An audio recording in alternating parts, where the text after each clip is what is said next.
छोटे siren head पे हमला करने वाला होता है तभी गुल्ली उसके पीछे कूद जाता है और उसका गला दबाने लगता है, लेकिन जेसन गुल्ली को छोटे सायरन हेड की तरफ फेंक देता है जिससे दोनों जाके जमीन पे गिर जाते हैं। लेकिन तभी बाबा को भी होश आने लगता है और फिर वो उठकर खड़े हो जाते हैं और फिर बाबा का एक्सट्रीम मोड ऑन हो जाता है।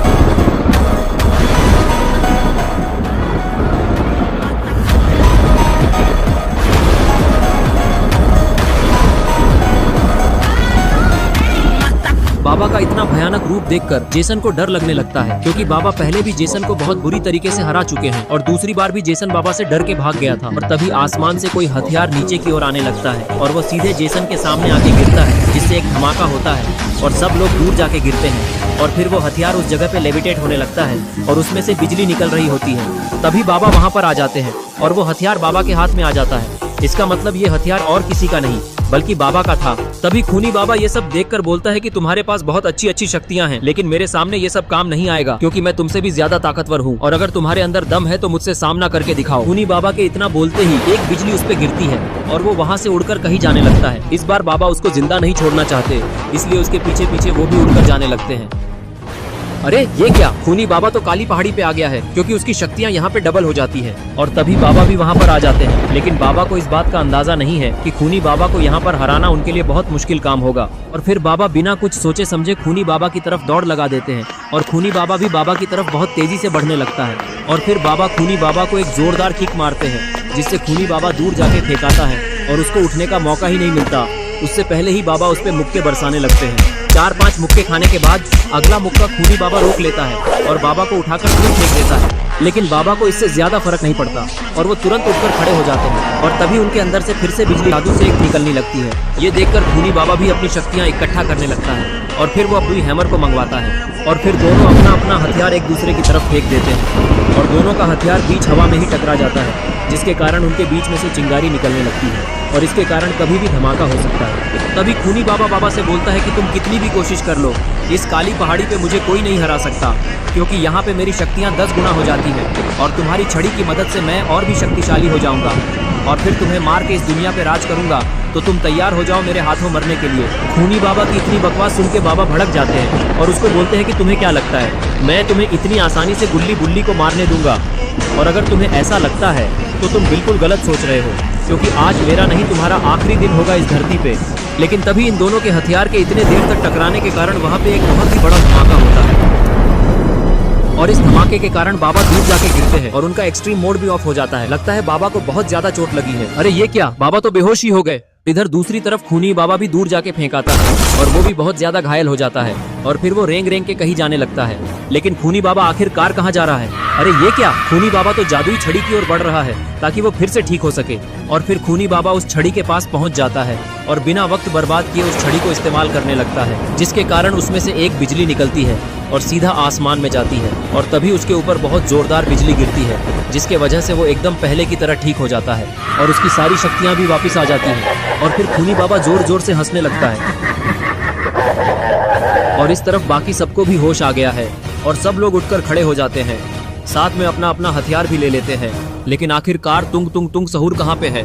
अरे ये क्या, तुंग तुंग सहूर तो गुल्ली बुल्ली और सायरन हेड का साथ दे रहा है। लगता है जॉम्बीज के काटने की वजह से वो अब इनकी तरफ हो गया है और छोटे सायरन हेड ने अपना हाथ भी रिजेनरेट कर लिया है। तभी ग्रैंडपा बोलते हैं कि तुमने हमारा एक साथी अपनी तरफ कर लिया तो क्या हो गया, हम लोग अभी भी तुम सबको बड़ी आसानी से हरा सकते हैं। और अब तो जेसन भी आ गया है, वो तुमको जिंदा तो यहाँ से नहीं जाने देगा और तुमको बचाने के लिए अब तुम्हारा बाबा भी यहाँ पर नहीं है, तो अब मरने के लिए तैयार हो जाओ और तुमको मारने के बाद आज हम लोग तुम्हारी बिरयानी बना के पार्टी करेंगे। तभी गुल्ली बोलता है कि ग्रैंडपा, लगता है बुढ़ापे के कारण आपका दिमाग काम नहीं कर रहा है, क्योंकि एक बार देखो हम लोग तुम लोगों से ज्यादा है और रही बात बाबा की यहाँ ना होने की, तो तुम्हारा खूनी बाबा भी तो यहाँ नहीं है, इसलिए तुमको अब हम लोगों से कौन बचाएगा, इसलिए मरने के लिए तो अब तुम लोग तैयार हो जाओ। गुल्ली के इतना कहते ही सब लोग इन लोगों पे हमला कर देते हैं। जेसन तुंग तुंग सहूर का बैट अपने तलवार से काट देता है और वो उस पे हमला करने ही वाला रहता है। तभी छोटा सायरन हेड उसको एक लात मार के नीचे गिरा देता है। इसकी वजह से जेसन का दिमाग खराब हो जाता है और वो उठकर सोचता है कि आज वो इसका काम तमाम ही कर देगा, लेकिन वो जैसे ही उठकर खड़ा होता है तुंग तुंग सहूर उसको एक लात मार देता है, जिसके कारण वो दूर जाके गिरता है और वही ढेर हो जाता है। और इधर सायरन हेड और स्लेंडरमैन के बीच बहुत खतरनाक लड़ाई चल रही होती है, जिसमें सायरन हेड एक जोरदार किक स्लेंडरमैन को मार देता है। इतनी जोरदार किक खाकर स्लेंडरमैन का दिमाग खराब हो जाता है और वो जैसे ही सायरन हेड पे हमला करने वाला रहता है, सायरन हेड उसको नीचे गिरा देता है और उसके ऊपर घुसों की बारिश कर देता है, जिसके कारण स्लेंडरमैन की हालत खराब हो जाती है। और इधर अपना पॉटी बॉय शॉन और खूनी पिग मिलके मिस्टर मीट की हजामत बना रहे होते हैं। लेकिन आखिर ये पॉटी बॉय शॉन क्या कर रहा है? अरे ये क्या, ये तो लड़ाई के बीच में मिस्टर मीट को मारने की जगह इसका मीट खाने में बिजी है। लगता है पॉटी बॉय शॉन को 10 दिनों से खाने को नहीं मिला है। और खूनी पिग मिस्टर मीट के कंधे पे चढ़ के उसके सिर पे मुक्कों की बारिश कर रहा है। ग्रैंडपा जैसे ही गुल्ली पे हमला करते गुल्ली उनके वार से बच जाता है और बिना देरी किए वो ग्रैंडपा का खून उड़ा देता है और ग्रैंडपा दर्द सह नहीं पाते और उसके कारण जमीन पे गिर जाते हैं और उनका काम तमाम हो जाता है। और इधर ग्रैनी भी अपने बैट से बुल्ली पे हमला करने की कोशिश करती है, लेकिन बुल्ली उसके हमले से बचते हुए उसके पीछे आ जाता है और फिर उसको पीछे से एक किक मार देता है, जिसके कारण ग्रैनी यहीं पर गिर जाती है। और इसके बाद भी बुल्ली का मन नहीं भरता और फिर वो उस पे एक के बाद एक किक मारने लगता है।